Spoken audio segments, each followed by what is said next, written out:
थोड़ी दूर पे प्रधानमंत्री भी रहते हैं और तड़ीपार गृह मंत्री भी रहते हैं। आजकल एक तेजी से फोटो वायरल हो रहा है जिसमें बिल्कुल आसाराम बापू जैसा लगता है ये नरेंद्र मोदी, बिल्कुल आसाराम बापू जैसा लगता है। मोनू मानेसर गुंडा है कि नहीं है? मोनू मानेसर गुंडा है या नहीं है? इस तानाशाही फांसीवादी गोड से सरकार को 2024 में इस पार्टियां जो कि लुंगी डांस करके मोदी जी ने बनाई है, एक एक पार्टी के टुकड़े करे, एक एक पार्टी के टुकड़े पूरे 24 घंटे एक ही चीज, ये देश का गोदी मीडिया, दलाल मीडिया दिखाने का प्रयास कर रहा है। जिस तरह टीवी चालू करो, यात्रा थी और निकल रही थी, वहां पे जानबूझ के माहौल खराब करने का काम किया और उसके ऊपर वहां उस राज्य का मंत्री उस व्यक्ति का पक्ष करता है। और ये मेवात नू ये दिल्ली से लगे हुए एरिया है, बॉर्डर एरिया है, यहाँ थोड़ी दूर पे प्रधानमंत्री भी रहते हैं और तड़ीपार गृह मंत्री भी रहते हैं और जो बगल में राज्य हरियाणा है वहां पे उनकी सरकार है। सब कुछ होते हुए भी वहां पे जो घटनाएं घटित हो रही है वो निंदनीय है। जब पिछले 3 महीनों से लगातार मणिपुर जल रहा था, उसके ऊपर हमारे देश के प्रचार मंत्री ने कुछ नहीं कहा, तो जब ये पड़ोस में मेवात जल गया इसके ऊपर तो उनको जरूर कुछ सोचना चाहिए। मोदी जी विपक्ष इंडिया को घमंडी कह रहे हैं। मोदी जी एक ऐसे मंत्री है या ऐसे प्रचार मंत्री है या इस देश का वो दुर्भाग्य प्रधानमंत्री है जो कुछ भी अच्छा करने की कोशिश इस देश के भीतर की जाती है तो उसको हमेशा ही गलत साबित करने पे तुल जाता है। चाहे वो हमारे पहलवानों का धरना प्रदर्शन हो, आज ब्रजभूषण कैसे किस तरह से संसद के भीतर सुरक्षित है, हर तरह से आप देखो। जब राहुल गांधी के ऊपर गुजरात के सेशन कोर्ट ने फैसला सुनाया तो सिर्फ 24 घंटे में सदस्यता ही नहीं हटाई, बंगला भी छीन लिया, घर से भी बेघर कर दिया।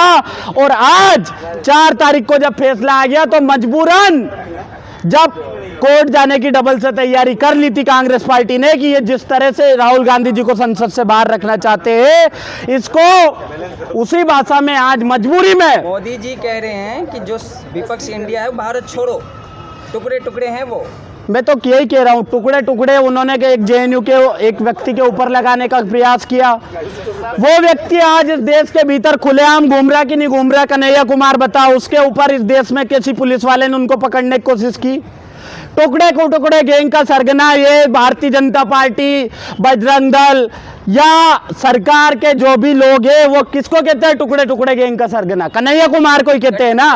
भारत छोड़ो। अरे सुन तो लीजिए, आज पूरे देश में यही वो सरकार है, चाहे मध्य प्रदेश जाए चाहे हरियाणा जाए, यही सरकार उस कन्हैया कुमार को सुरक्षा देती है। अरेस्ट क्यों नहीं कर लेती अगर टुकड़े टुकड़े गैंग जिस तरह से बोल रहे हैं? तो टुकड़े टुकड़े गैंग इंडिया को बोलने की साजिश कर रहे हैं, इनको शर्म नहीं आ रही? आप बताओ, इंडिया एक 26 पार्टियों का सांगठनिक एक गठबंधन है जो कि इस तानाशाही फांसीवादी गोड से सरकार को 2024 में अकेले हैं, सब पर भारी है। इसीलिए तो 38 पार्टियां जो कि लुंगी डांस करके मोदी जी ने बनाई है, एक एक पार्टी के टुकड़े करे, एक एक पार्टी के टुकड़े। ऐसी एक सारी पार्टियां विश्वास करती हैं मोदी पर, इसलिए सब लोग ज्यादा से ज्यादा जुड़ रहे हैं उनसे। भाई साहब 2 दर्जन से ज्यादा पार्टियां तो ऐसी है जाना का ना कोई विधायक है, ना कोई सांसद है, ना ही कोई क्षेत्र में अस्तित्व है, ना ही कोई वोट परसेंट है। पर जिस तरह से उन्होंने पार्टियां तोड़ तोड़ के बनाई हैं, चाहे लोक जनशक्ति पार्टी ले लो, उसके भी 2 पार्ट उस गठन से शामिल है, तो वो क्या कर रहे हैं? विपक्ष के मीटिंग से पहले टूट जाएगी गठबंधन। जिस तरह से पटना में विपक्षी गठबंधन की नींव और पृष्ठभूमि रखी गई इस देश के भीतर, उसको संगठनात्मक रूप दिया गया बेंगलोर के भीतर, और जो मुंबई में होने वाली 26-27 अगस्त को मीटिंग होने वाली है उसमें उसको एक तरह से एकजुट होकर सब कुछ फाइनल कर लिया जाएगा। और 2024 अब ज्यादा दिन बचे नहीं है, लगभग 10 महीने भी नहीं बचे पूरे। इस देश में नरेंद्र मोदी को इस तरह से जनता हराने जा रही है। दोबारा आ रहे हैं 2024 में। मैं कह रहा हूं दोबारा इनका नाम लेने वाला इस देश के भीतर नहीं मिलेगा। घोषणा कर चुके हैं पहले से ही, तीसरी बार फिर बनेंगे। घोषणा उन्होंने कितनी नहीं की, मैं कह रहा हूं उन्होंने तीसरी बार में एक और मांगा है कुछ जनता से। तो मैं कहना चाहता हूं भैया, ये देश में कितने भिखारी हैं? क्या मांगा है? अरे मांग रहे ना कि एक बार और मौका दे दो। पहली बार मांगा था 60 महीने में उन्होंने कहा था कि जो व्यक्ति हवाई जहाज में सफर नहीं कर सकता है, हवाई चप्पल पहनता है, गरीब मजदूर है, इधर उधर मेहनत करता है। सुन तो लीजिए, उसको हवाई जहाज में बिठाने का सपना किसने दिखाया? देश के प्रचार मंत्री नरेंद्र मोदी ने। और प्रधानमंत्री हैं। प्रचार मंत्री है, मैं कहना चाहता हूं। और उन्होंने क्या किया? उनके इसी देश में उनके मित्र अडानी के जहाज में बैठकर इस देश की सारी पीएसयूज को बेचने का काम किया।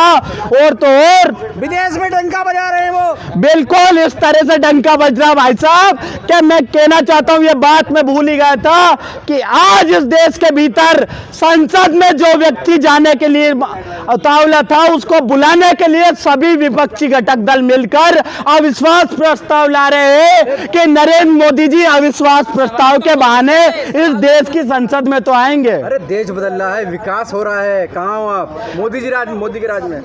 बिल्कुल देश बदल रहा है, आपको दिख रहा होगा ना कि 3 महीने से इसी देश का एक राज्य जल रहा है, बाजू में हिंसा हो रही है, नू मेवात में लगातार स्थिति बद से बदतर हो रही है। सबसे बड़ी बात, इस देश के प्रधानमंत्री को संसद में बुलाने के लिए अविश्वास प्रस्ताव लाया गया है। क्यों लाया गया है? कि इस देश का प्रचार मंत्री इस देश की संसद से भाग रहा है और उसको इस देश के भीतर संसद में आकर मणिपुर पे जवाब देना ही होगा। जनता मोदी मोदी कर रही है, क्या बात कर रहे हैं आप? बिल्कुल जनता मोदी मोदी क्यों नहीं करेगी? मैं तो कहना चाहता हूं ढोल धमाके के साथ जनता क्यों नहीं मोदी मोदी करेगी? जिस तरह एक दो अकेले दुर्योधन ने सारे ही धर्मात्माओं का मन भ्रष्ट धर्म भ्रष्ट कर दिया, कैसे कैसे धर्मात्मा उस सभा में थे, भीष्म जी से लेके कर्ण जैसे ज्ञानी महापुरुष लोग उस सभा में थे। तो आज जिस तरह पूरे 24 घंटे एक ही चीज ये देश का गोदी मीडिया दलाल मीडिया दिखाने का प्रयास कर रहा है, जिस तरह टीवी चालू करो मीडिया साथ है।